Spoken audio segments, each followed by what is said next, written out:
Hello everyone, and welcome back to Gander Gardening with Dawn.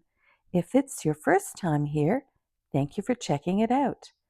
This is a video of a tour of my front garden taken on July the 29th, and I garden in Zone 5A, Central Newfoundland.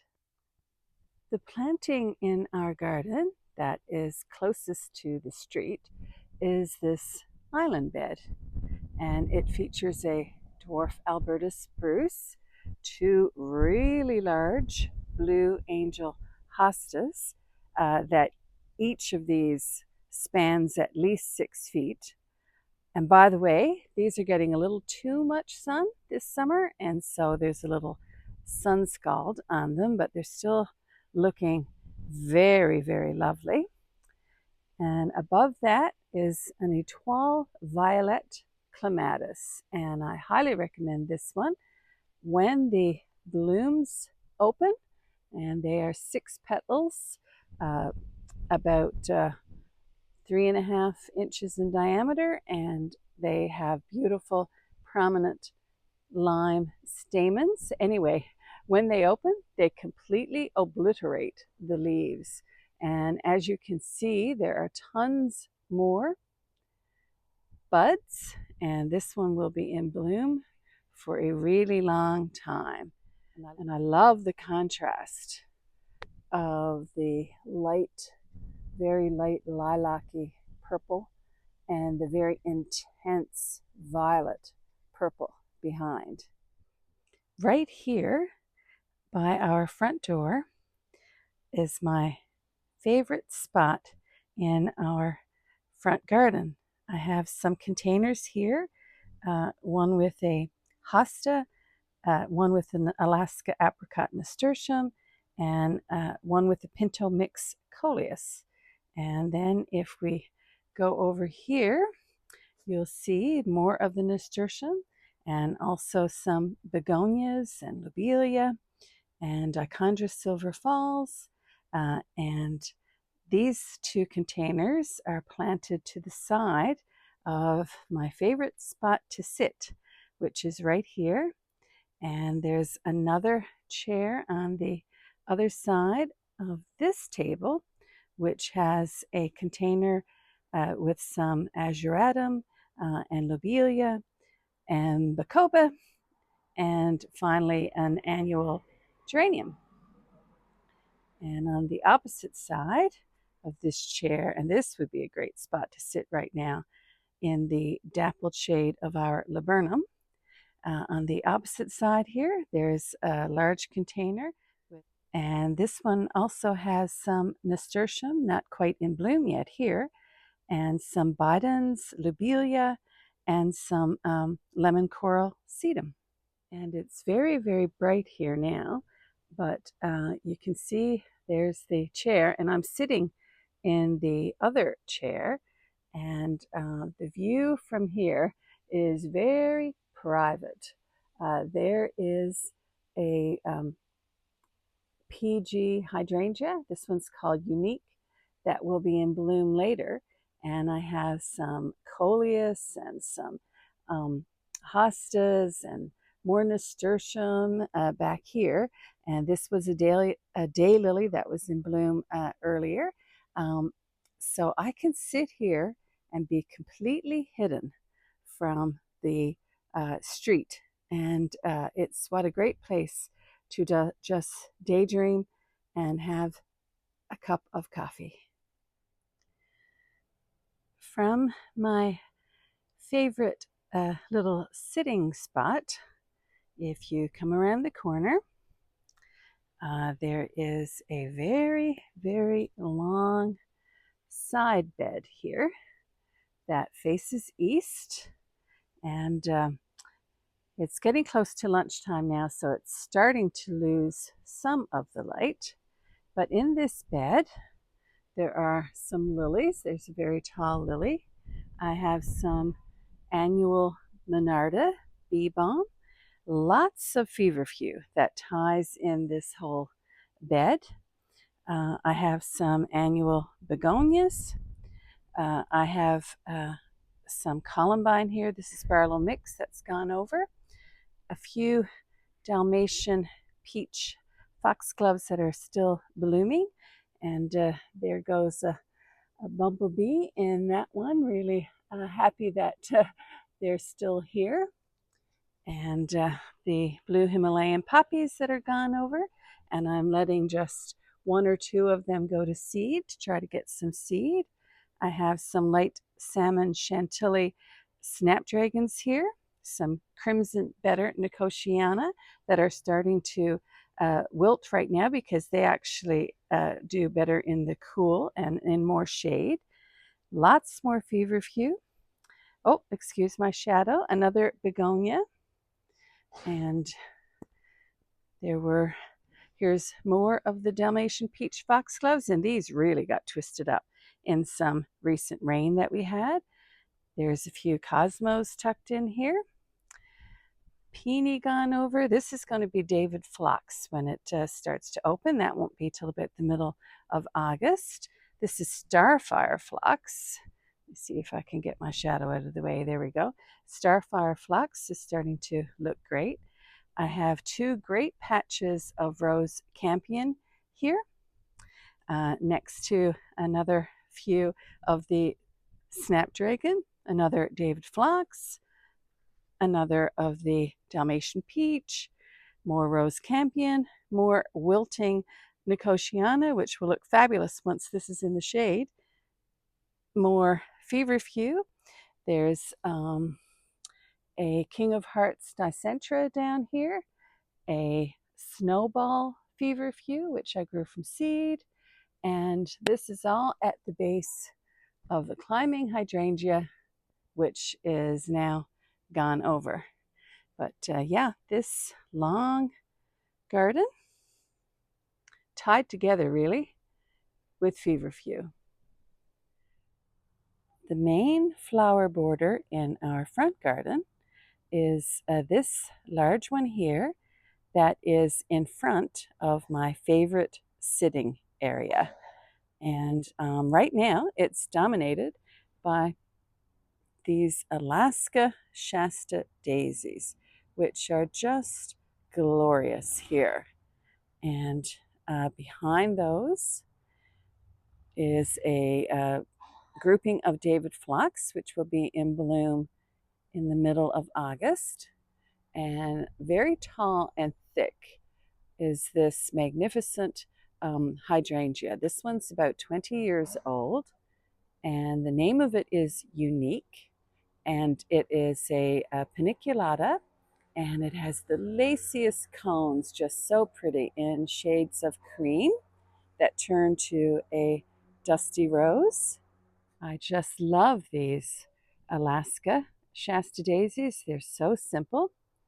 And it's a little shadier on this side. So I do have a few coleus tucked in here. And there's some lady's mantle that is cut back. And next to that is this very large hosta. And behind there will be David phlox. The greenery is all there, but that won't be in bloom for a little while yet. Down again at the edge in the front, there is one of my favorite eucharas. This one is called Black Sea, and the color of these leaves is just delicious. Deepest purple, burgundy brown. It's just glorious. And I have tucked in here in some containers some different types of begonia, just to brighten this area up and to also help support this particular section of Shasta daisies.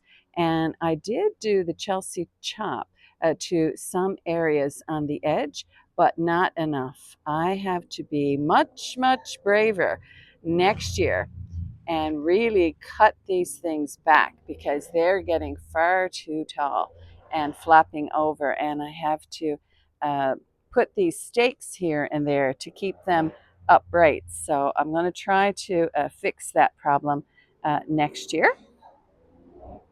And to the right of the euchera, there is a section of Geranium sanguineum. Some of this has been cut back, and I left a little of it that wasn't quite as tall because it was still blooming, and I just wanted to keep a few blooms here in the front.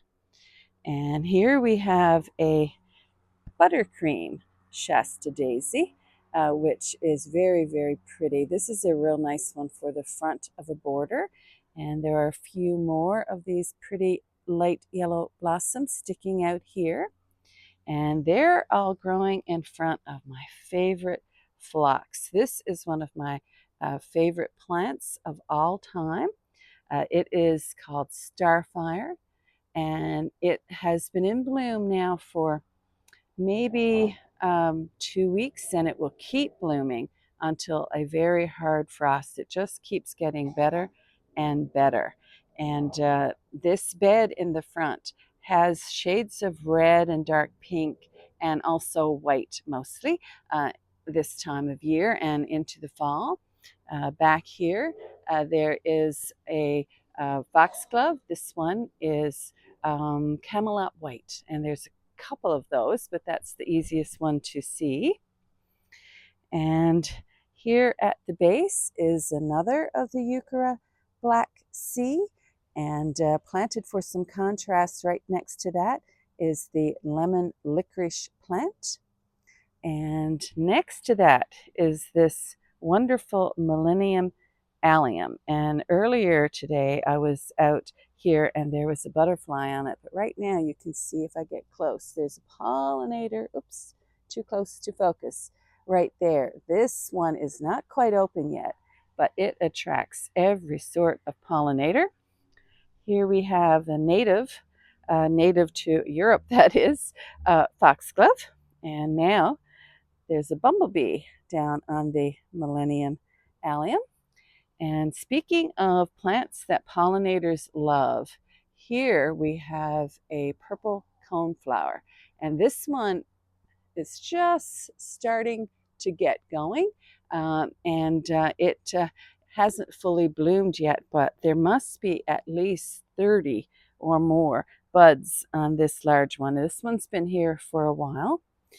And behind that, let me see if I can get a little closer on it.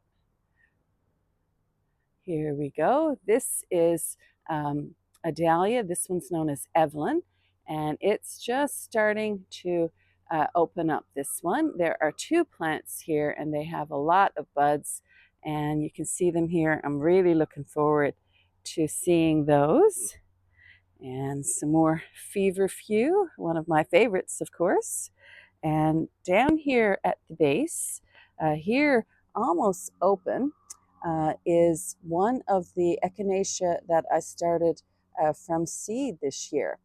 And I can't recall the name of it right now, but I already had one and I decided to get 2 more. So that one is just starting to bloom. This one is another one I also grew from seed this year. And this one looks a little tall and lanky, but looks like it's going to bloom. And this is the one that I had since last year. And this one is much shorter and sturdy and really, really covered with buds. And right on the top of the retaining wall here, I have a lavender plant that I started from a cutting from a neighbor last year, and that one is really starting to do well, so I might actually soon tuck that one into the ground. And we have a hosta happening here, and more of the David phlox, because as I said, this bed mostly features shades of red, dark pink, and white and cream as the season goes on. And the last bed in our front garden is found to the right of this main flower border. And if you come around here, this is actually an island bed that is planted around our golden chain tree. It's Laburnum Vossii. And we have a couple of roses planted around this tree. This one is Sir Thomas Lipton. And at the base of that we have this beautiful crimson bedder, Nicotiana. And on this side, there's some rose campion. And around the front of this flower bed, on this side, there is a few Columbine aquilogia. This one is Blue Star. This seedling was a gift from a friend, and it's starting to bloom. These flowers are not quite fully open, but I'm just loving the way they look. They have very long spurs on them. And this is about where this garden tour is going to end. From this angle, you can see down the long side bed that is facing east, because it feels like we're going to have some rain. So thank you so much for watching. And I hope you come back and check out my channel another time. Have a great day gardening in your garden.